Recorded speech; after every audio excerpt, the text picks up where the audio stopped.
What's up, guys? Jeff Cavalier, AthleanX.com. Let's face it, the last time you probably thought about your low back was when it was hurting you. So today, what I want to do is give you 4 exercises that you can do in your own home without any weights at all to help fortify your back against all future injuries. You see, your low back has to be strong, but not just that. It will never be strong enough unless it gets the help from your glutes.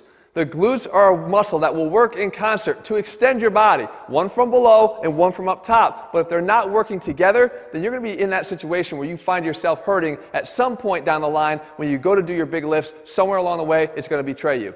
Let's cover these 4 exercises, though, because these are going to be 4 quick things that you can do that will help to prevent any of that from happening in the future.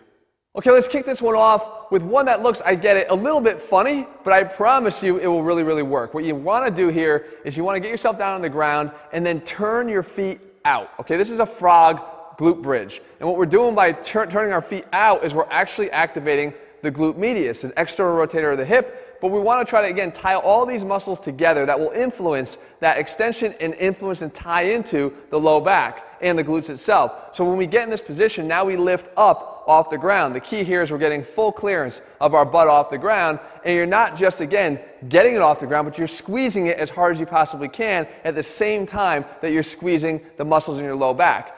You hold each one of these for 5 seconds. You're doing 10 reps for 5 seconds, and then you move right on to this next exercise here. So now we're going to stay in this position. We're still targeting the lower back and the glutes together, but now we're going to tie in from, instead of below with the glute medius, now we're going to tie in a little bit from the top down. We're going to get the lats involved. So you're going to take your elbows and drive them really close to your sides but into the ground. We know that the lats feed down and in towards the muscles of the low back into the pelvis, so we can activate them by trying to almost do a row into the floor. Again, drive yourself up, contract the low back, contract the glutes, and then to kind of put that nail in the coffin, you want to try to extend one leg out. So again, you focus on not allowing your hips to drop here, and you do it for 5 seconds on each leg. When you transition between the right leg and the left leg, it's super important not to allow your pelvis to move or tip. You go to the other leg, you go 5 seconds, you go back and forth 10 times on each leg, and then we're going to turn over on our stomach to hit the next 2 exercises. The first one here is actually one of my favorite. It's called the Angel of Death, because you're going to be making nice little snow angels, but you're going to be doing them on your stomach, and you're going to wish that you died about maybe 5 or 6 reps in. What you're going to do is get flat on your stomach, and a lot of us will do exercises where we lift just the top part up because we think we're working our low back. But that is not enough if you've been listening to what I've been saying in this video. You need to make sure that the glutes are involved too. So those feet and legs have to get off the ground too. And not just your toes, but I'm talking about your toes, your knees, and your thighs as high up as you can to get that extension in through the hips, in through your glutes. And now you're going to take a 5-second cadence to move your hands from this overhead position all the way down into your sides.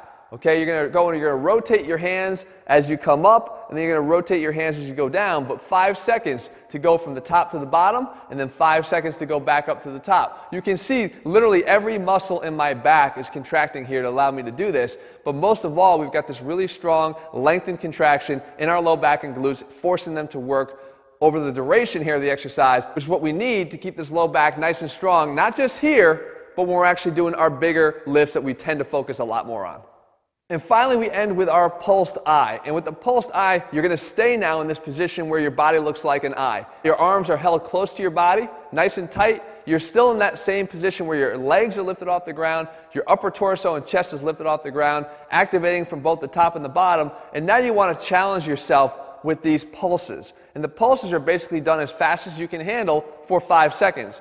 Obviously, the more pulses you get in the 5 seconds, the more potential it is for your body to fall down to the ground, the more work your body's going to have to do to prevent that from happening.